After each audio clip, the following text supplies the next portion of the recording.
একটা মোটর ঘুরছে মিনিটে 1440 আরপিএমে, কিন্তু মেশিন ঘুরছে মাত্র 288 আরপিএমে।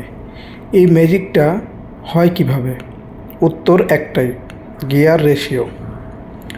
আজকের ভিডিওতে আমরা জানব গিয়ার রেশিও কী, গিয়ার রেশিও কিভাবে কাজ করে, ক্যালকুলেশন উইথ রিয়েল এক্সাম্পল, কোথায় কিভাবে ব্যবহার হয়।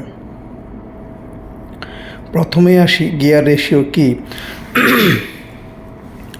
গিয়ার রেশিও হলো ইনপুট স্পিড আর আউটপুট স্পিডের অনুপাত। সহজ ভাষায় গিয়ার রেশিও যত বেশি, স্পিড তত কম, পাওয়ার তত বেশি। গিয়ার রেশিও হিসাব করার নিয়ম যদি আমরা বলি, গিয়ার রেশিও সমান output gear teeth divided input gear teeth. Example, input gear সমান 12 টিথ, আউটপুট গিয়ার সমান 60 টিথ। তাহলে গিয়ার রেশিওটা কত হবে? 60/12 সমান 5:1।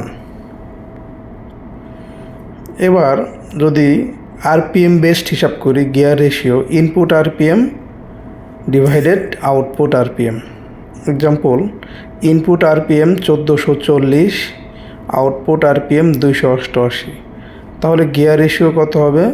5:1।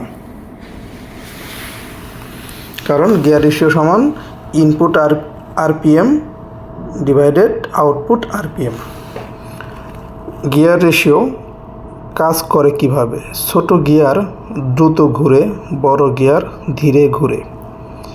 স্পিড কমে, টর্ক বাড়ে, মেশিন হেভি লোড নিতে পারে। এটাই ইন্ডাস্ট্রিয়াল গিয়ারবক্সের মূল শক্তি। এবার আসবো আমরা প্র্যাকটিক্যাল ইন্ডাস্ট্রিয়াল এক্সাম্পলে। একটা কনভেয়ার বেল্ট চালাতে দরকার লো স্পিড হাই টর্ক, তাই 1440 আরপিএম মোটরের সাথে 10:1 বা 20:1 গিয়ারবক্স ব্যবহার করা হয়। তো কমন কিছু মিস্টেক আমরা করে ফেলি, যেমন বেশি গিয়ার রেশিও সমান সবসময় ভালো, এটা ভুল। লোড হিসাব না করা বা মোটরের এইচপি না মেলানো। কোথায় গিয়ার রেশিও বেশি লাগে? Lift, crane, mixture, conveyor, loading machine. আপনি যদি গিয়ারবক্স সিরিজের পরের ভিডিওটি দেখতে চান, স্পুর ভার্সেস হেলিকেল গিয়ারবক্স পার্থক্য, তাহলে ভিডিওটি লাইক দিন, সাবস্ক্রাইব করুন, কমেন্টে লিখুন নেক্সট ভিডিও।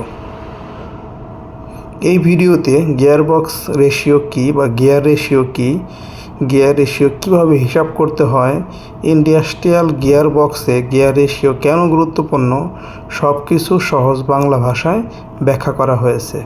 ভিডিওটি ভালো লাগলে অবশ্যই লাইক, কমেন্ট, শেয়ার করতে ভুলবেন না। আল্লাহ হাফেজ।